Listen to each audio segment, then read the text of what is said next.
short term, there is a place for prescription drugs. If someone's having an acute heart attack, don't call me. Go to the hospital. The cardiologist will save your life. If you have acute severe infection, I do endorse prescription drugs if needed, but most of the time it should be short term. 90% of the time, they're not needed.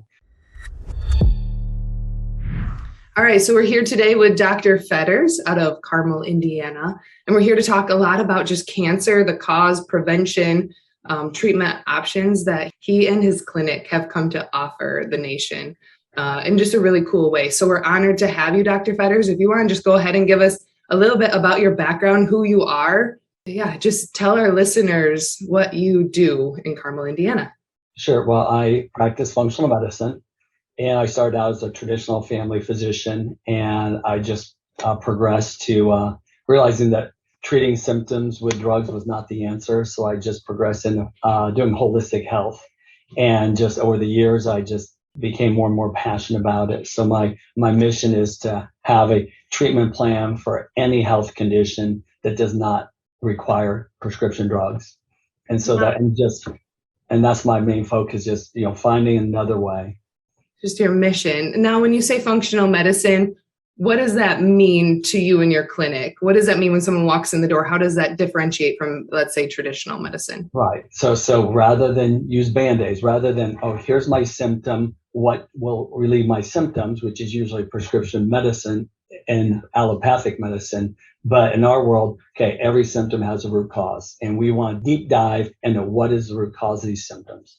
Yeah. We find a natural approach, whether it's diet, exercise, vitamin deficiencies, toxins. We just have to find the root cause, which then leads to no further problems in the future. So we try to put ourselves out of business, because once I teach you how to take care of yourself, then usually my patients see me once or twice a year, or if they live far away, they don't have to see me. I mean, I have people that are really educated. Once they learn how to take care of themselves, rarely do you need a physician. So you have people flying in from different areas to come to your clinic? Correct. One thing that you said was the Band-Aid approach, and that makes so much sense to me when you use that metaphor. Describe what you mean by a Band-Aid versus, let's say, root cause. Sure. So someone comes in for hypertension.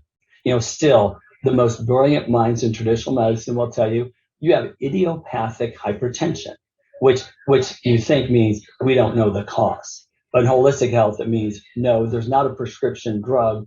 There is prescription drugs that will treat the problem, and they will not tell you that really there is a root cause. And the root cause of hypertension is almost always inflammation, whether it's from a sugar problem or heavy metals or some other inflammatory process like an infection, food allergies. We just know that hypertension is not normal. So we just have to find the root cause. So versus putting a Band-Aid on a pill, you say, let's get to the bottom line and maybe detox from heavy metals, or maybe look at vitamin deficiencies, whatever that looks like, to solve your actual issue. And then you're not having patients coming to you every 6 weeks for a prescription refill. Exactly. Or you're seeing them once a year. Which, as you probably know, the third leading cause of death in America is prescription errors. More than all the suicides, more than all the accidents, there's literally more people die of prescription drugs. The third leading cause of death in America is prescription drugs. And America spends more than twice as much money than any other country on prescription drugs, yet we're one of the most unhealthy countries in the world. Yeah, I did not know that fact, but that resonates. I'm just looking around, and I'm sure listeners can kind of feel this, right? You know someone with a chronic illness if that's not you. You know someone with autoimmunity if that's not you. And that's not a shame. That's just where we're at as a nation, and why we're doing this podcast is to try to find a better way of healing. So when you talk about root cause medicine, it's really just like diving down into the grit and understanding the biology that our bodies, in the natural healing ability that our bodies provide for us, and trying to find that deficiency. One thing that instantly makes me think of is a quote a senior colleague had passed down to you. I was reading up, and it just punched me in the gut when I heard someone pass this wisdom down to you. And I want to know your reaction when he said to you, prescription drugs are poison. Use them wisely, use them sparingly, always try to find a better way. Now, at what point in your career was that pearl, I would say, passed to you? And how did that hit you? How did that maybe change the way you did medicine? Or did it take a second for you to say, what?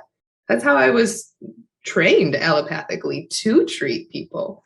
Actually, it was the culmination of many things. In fact, that was 1.5 years into practice. I just joined the practice I wanted. I went with another practice, joined another one. This was my dream practice.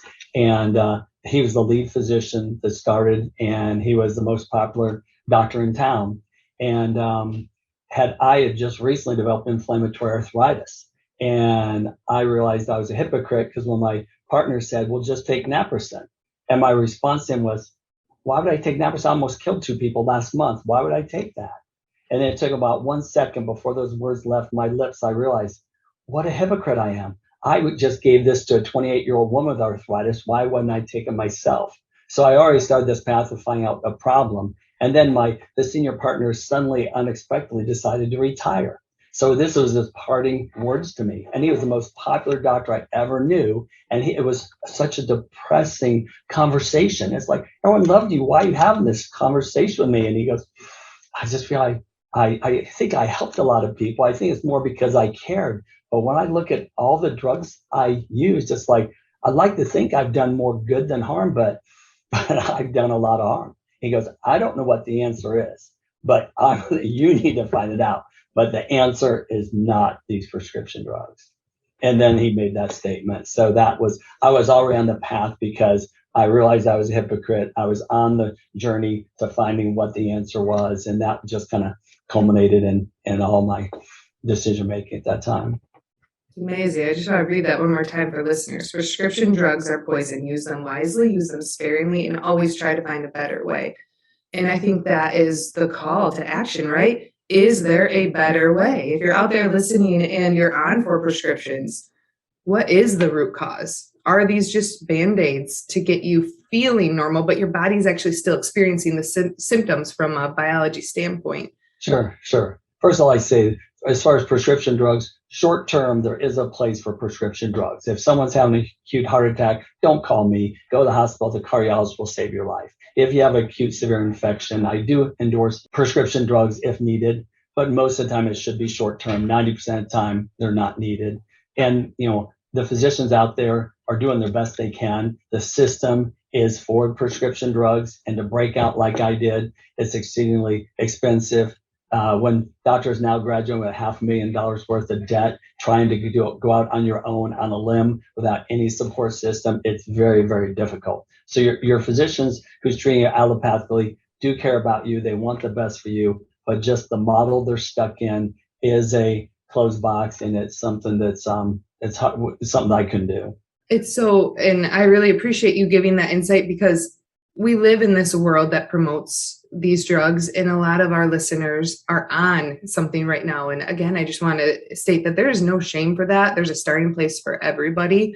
And we're so glad that you're listening right now and willing to just explore other options and start thinking about intuitively, what's a different way? What's a better way? So thank you for saying that. Sure. With that, I kind of want to take a sharp turn. You are known nationally as the cancer specialist.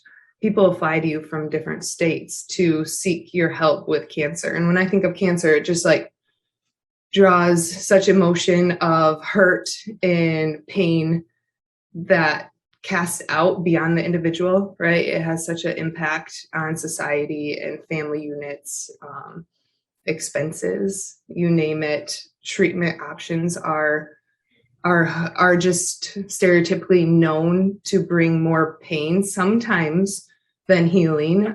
I really want to dive into your journey in treating cancer and talk about cause, treatment, prevention of cancer, but what that looks like from these patients who are seeking you out to walk with them on their cancer journey. Yeah, so my journey, it's funny. So I did make the statement, I was going to find root cause everything, except there's a little highlight, except for cancer. So for 20 years, I would send people, but I literally, to Germany, to Mexico, and California, and Florida, and Nevada. That was like the centers, but there was no center in the Midwest, 30 years ago when I started this. And so far, one of my favorite patients, she was probably 70 years old, and she developed breast cancer. And she just confronted me. She said, I'm not going those places. So, Dr. Fetters, I'm 70 years old. I've never left Indiana, and not gonna leave it today. And I trust you, and whatever you can do for me, I will do it. But I'm not doing chemo. I'm not doing radiation. So she put me on the spot. I said, okay, well, you know what? I've been doing this for, gosh, at that time, 25 years, and holistic health. Obviously, the longer you do something, the easier it becomes. So I guess I was ready for a challenge.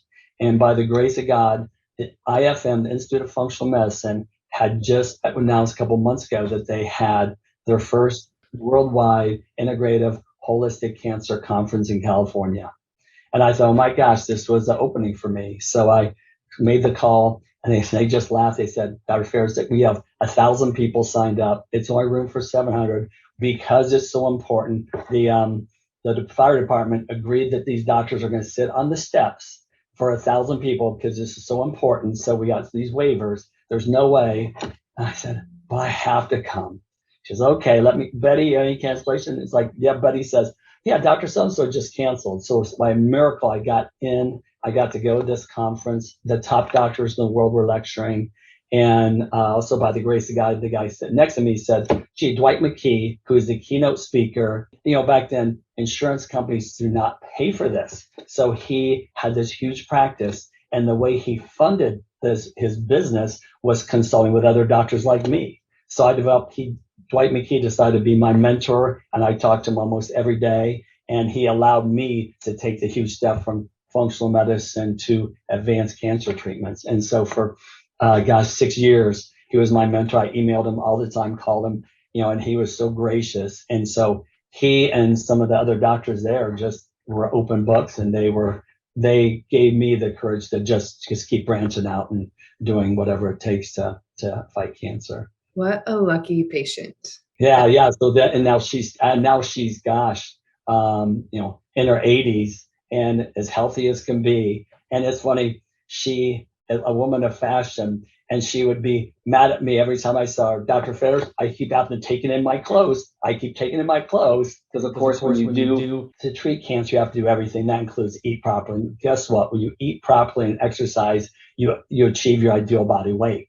So she had to keep taking in her clothes, and she looked great, and her mind's still sharp as can be in her 80s, and she still cracks me up. She's finally forgiven me for making her change. So at least her clothes have been steady for the last 6 years. So, but she's still a very happy camper and an advocate for what we do. So you go to that conference and you say, I can do this.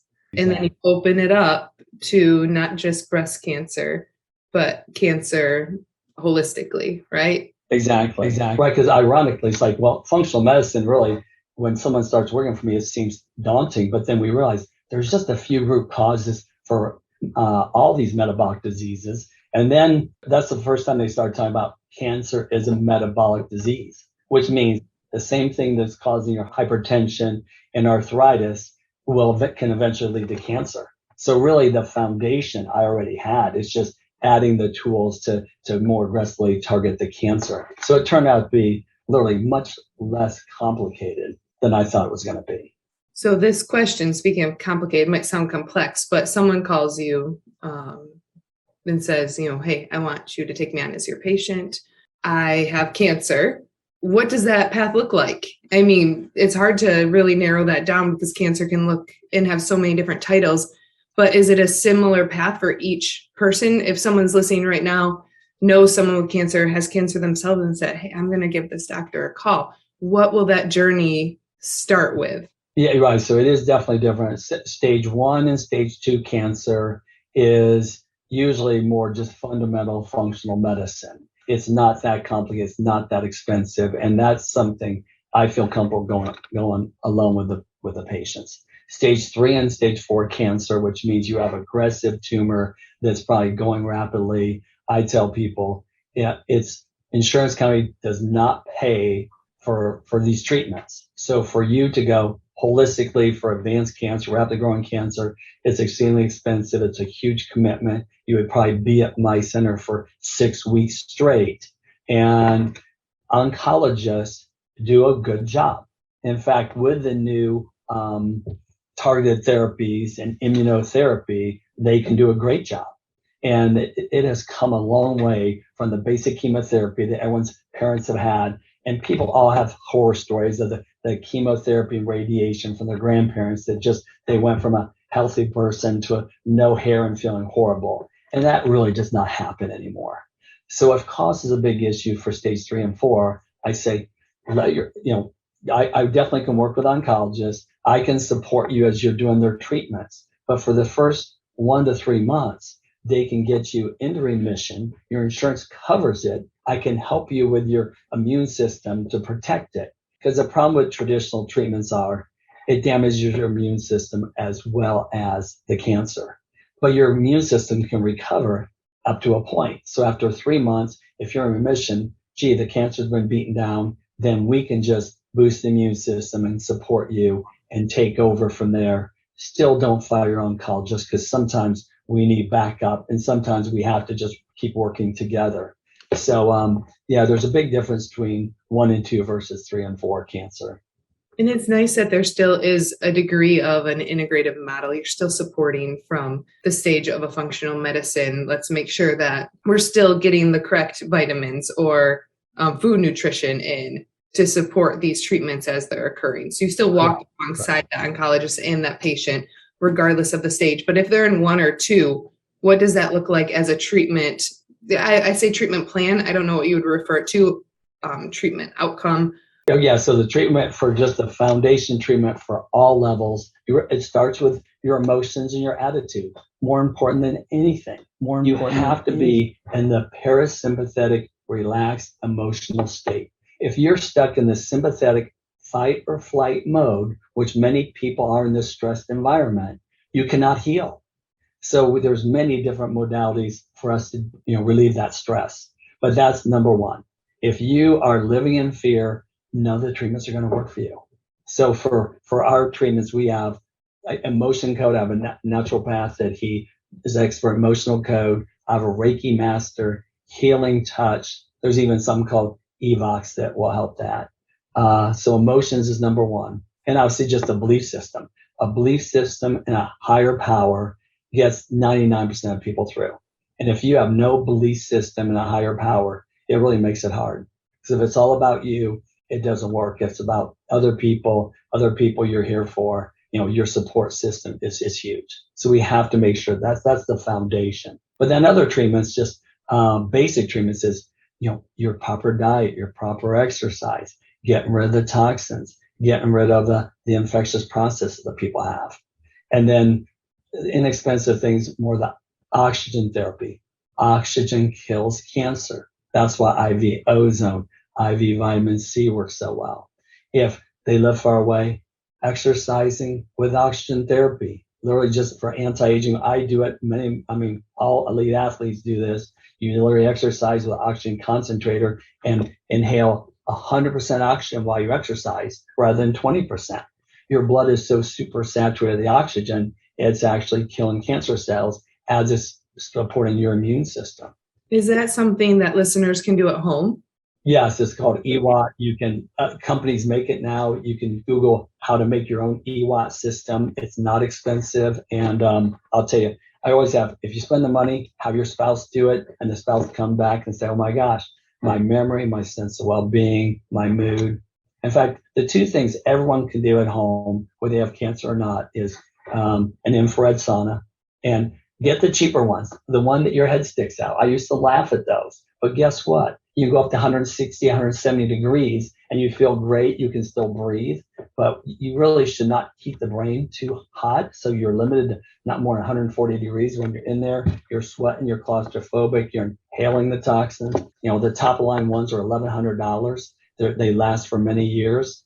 The new ones have infrared sauna, red light therapy. You can even add ozone to it. They're grounding units. And everyone says, "Oh my gosh, I sleep better, I feel better." Many people have told me of all the things I recommend, that's helped them more than anything. And do that plus EWAT. And that's 2 robust things that anyone can do, whether they want to prevent cancer or if they have it. So we always like to talk about things listeners can integrate into their life today.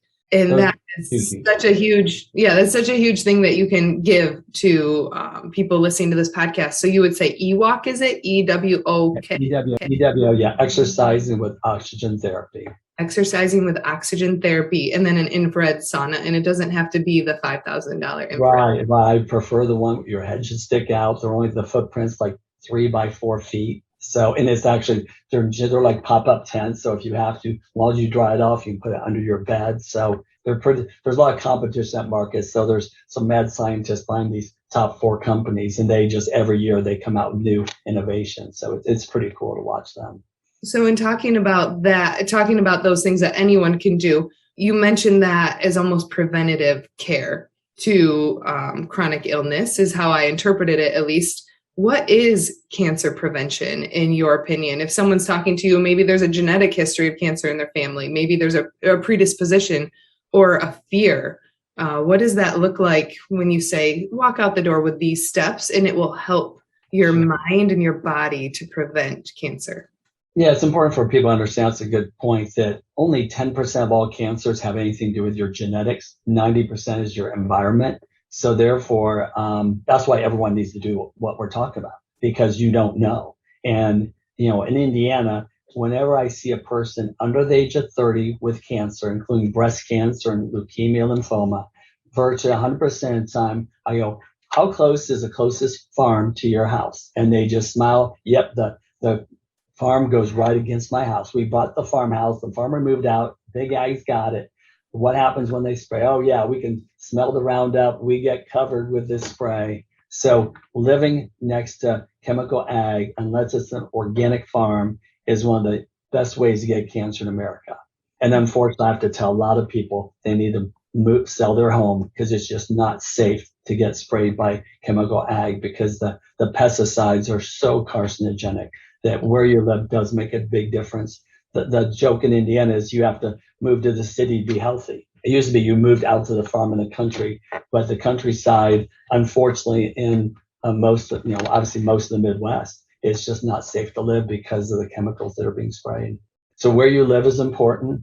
Obviously, downstream of a smokestack. I mean, fortunately, there was legislation in Indiana. Finally, every smokestack in Indiana that burns coal. When you burn coal, out comes mercury, and mercury is a huge carcinogen. And now we have smoke screens that are filtered probably 99%, but just being downstream from industrial areas and from a crematorium. I've had some very wealthy clients getting cancer, and actually, as the wife figured out, there was a crematorium. And believe it or not, in this country, all the mercury amalgams in your mouth.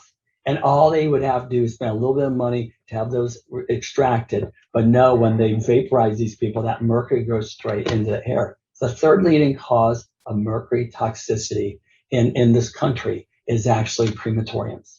And I did research, and there's 2 areas of government that should be in charge, and neither of them want to touch it. So such an easy fix. So if there's a listener out there that has more free time than me, gee, what an easy way to get rid of mercury. We already took care of the smokestacks. And now just get rid of the crematoriums, and that'll go a long way. So where you live is important. Prevention. As we talk about emotions, stress kills people. Actually, here's a question for you, Jess. Why does stress increase the risk of every disease known to mankind? You know what the root cause of that is? An average person doesn't know. The average doctor doesn't know this. What level increases in your body that destroys your immune system? Instantly think of cortisol when you talk about that's it, cortisol. Right. So the reason why I do what I do is I just moved to a new practice. I just got married. I just got a huge 3,000 new patients when he retired. So it was all great stress. But how do you deal with all that stress to be able to keep functioning?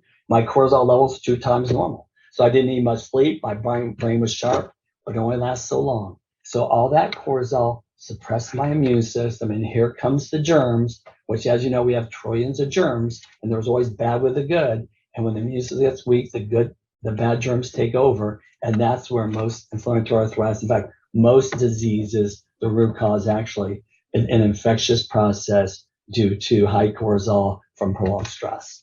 So, and it's usually money. So you know what, guys, it's like, do you really need that big of a house? I'm a baby boomer, so the baby boomers came from the greatest generation. They were, if your parents lived through the Great Depression, you know what? You didn't throw anything away. You're very frugal, and you know what? Living below your means is the best stress reduction in the world. Living the finer things in life isn't really necessary. Just the great things in life with friends and family and just being with people, and that doesn't cost much money. So I think young people are figuring this out, but take it from the older generation. It's like endless pursuit of material possessions will not give you good health. I love that. So there's such simplicity, and with simplicity, I always find comes less stress, right? People talk about the minimalist generation or whatever that term may be. When you simplify, you notice these bricks come off your back one by one. And so I also think that applies to how you're taking and treating cancer to a degree. And I know we talked about the different stages and what that looks like, but it's a simple approach when you break it down, and people can listen to that and say, from my intuition, that makes sense. Intuitively trying to detox from certain things, trying to get away from certain things that may be actually poisoning my body that I never knew or I never thought about. I don't want to downplay this and make it sound like cancer is a simple treatment. It's not, but how you talk about it makes me feel hopeful. Yeah, for sure, for sure. And and so things you can do. Obviously, I have super educated people always ask me, "Well, is it really worth the money to eat organically?" And the answer is yes. I mean, luckily, I live in Carmel's a suburb of Indianapolis, so there's many people that we all want organic. So our price of organics is much lower than the smaller towns. It's available. Our Walmart and our big box stores sell lots of organics. So think about it. Eating genetically modified foods laced with herbicides and pesticides.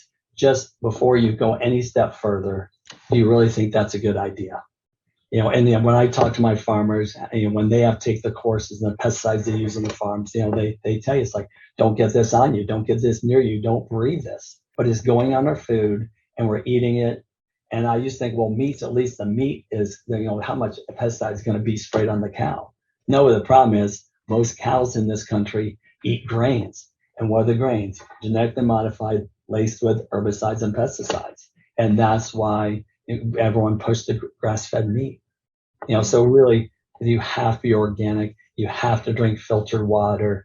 And you have to exercise. And then the things we just spoke about. And that's probably 90% of cancer prevention.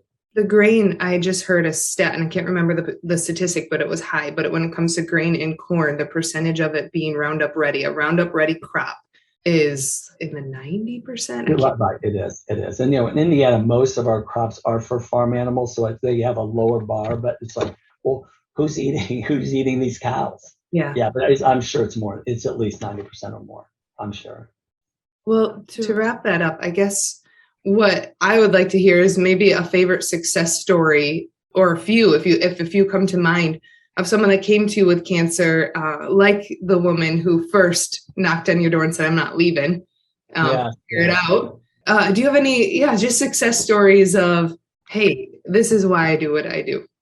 Sure, absolutely. Well, the stage 1 and stage 2, their prognosis is very good. Period. So there's the joy they have in just knowing with the testing we do, we can check circulating tumor cells. So if you had breast cancer, you have circulating tumor cells in your blood, and you're not a ticking time bomb, because we know if we keep your circulating tumor cells down and we do certain screening that's not invasive, then you can live your whole life knowing that your cancer is in check. So that's the gratification, stage 1 and 2.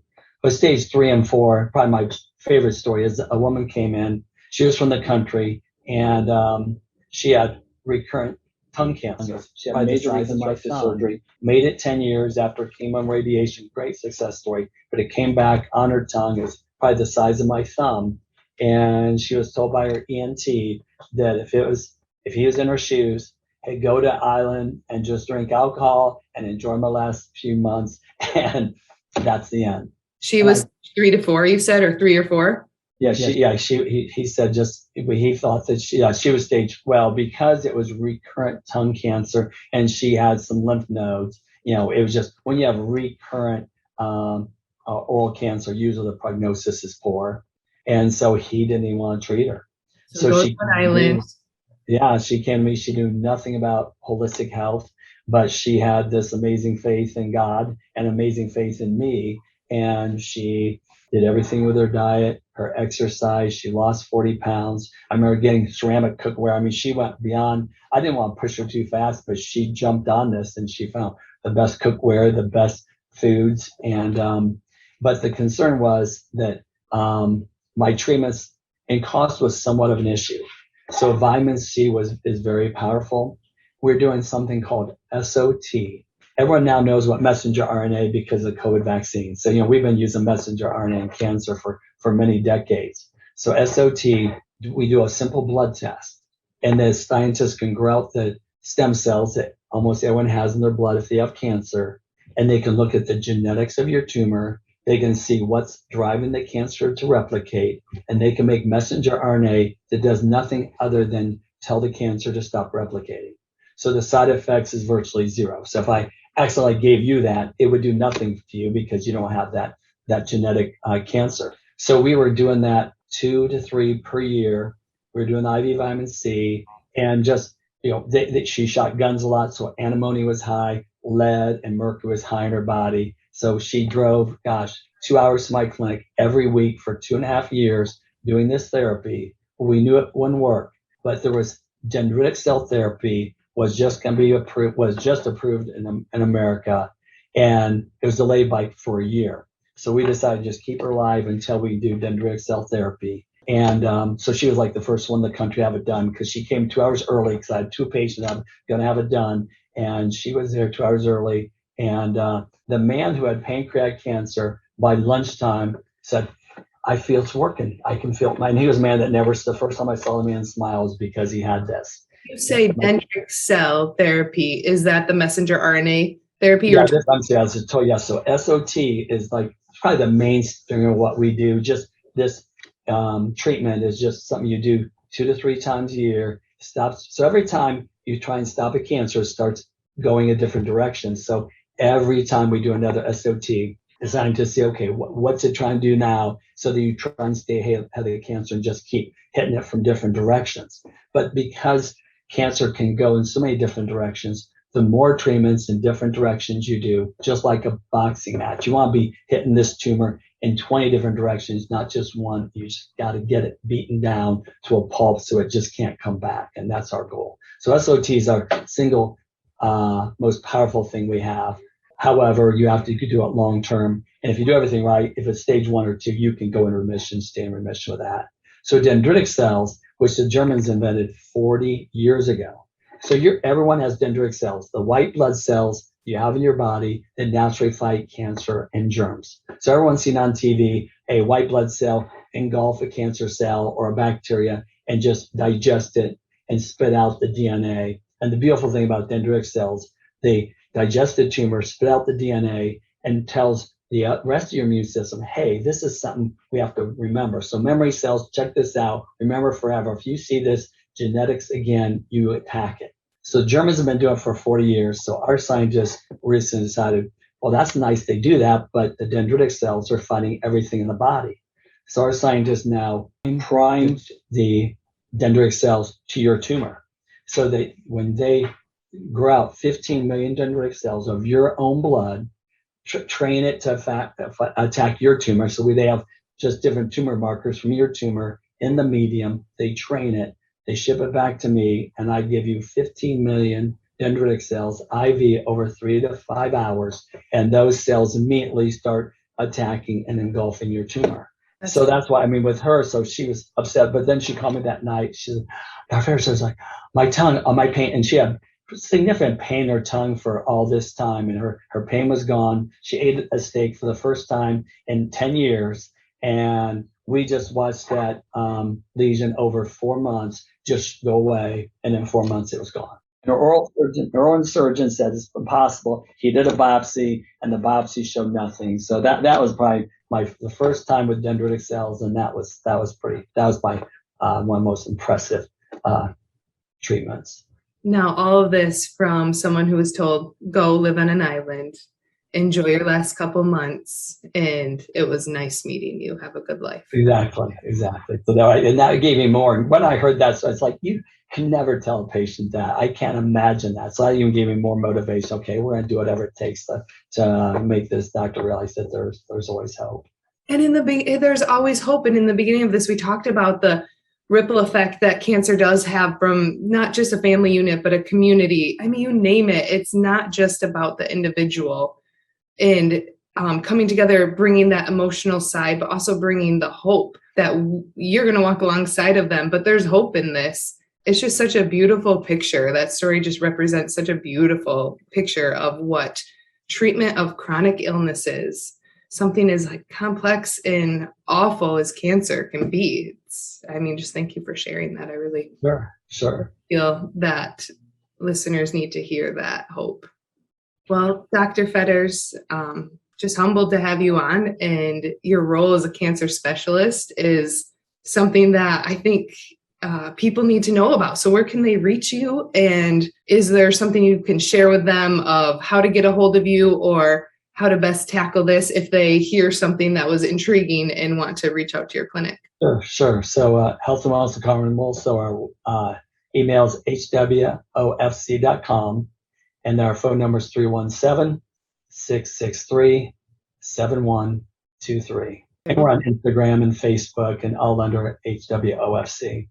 Put all that in the show notes as well. And thank you so much. Have a great day, and we just appreciate your time. My pleasure. Thank you, Jess.